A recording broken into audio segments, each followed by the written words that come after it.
আমরা যে আন্দোলন সফল করলাম চাকরির জন্যই তো। আমার প্রশ্ন হলো, এই সারোয়ার তুষাররা কেন চাকরির পরীক্ষা দিল না? আমি তো পরবর্তীতে, যেহেতু আমার নামে মামলা ছিল শেখ হাসিনাকে কটূক্তি করার মামলা, হাসিনার জামানায় তো আমার চাকরি পাওয়ার কোনো সুযোগ ছিল না, ছিল? কিন্তু এই তুষাররা, তারা কি রাজপথে ছিল?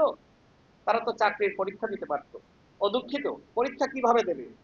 যার সার্টিফিকেট নয় কেরানির পরীক্ষায় পাশ করার, পরীক্ষা দেওয়ার, সে কিভাবে পরীক্ষা দিবে?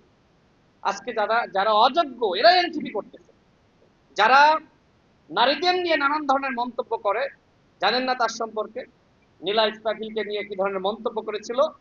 আজকে এনসিপিতে এই সরোয়ার তুষাররা থাকার কারণে এনসিপির মা বোনেরা নিরাপদ নয়।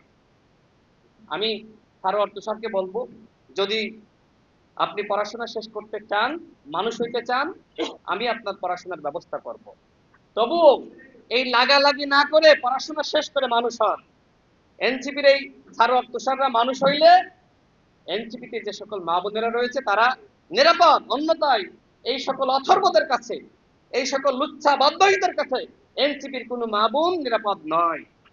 আজকে মা বোনেরা বলছে, যেখানে ভালো নারীরা, মেয়েরা এনসিপিতে নিরাপদ নয়, আমরা কিভাবে এনসিপি করব? এইটা কি তাদের নতুন রাজনৈতিক বন্দোবস্ত?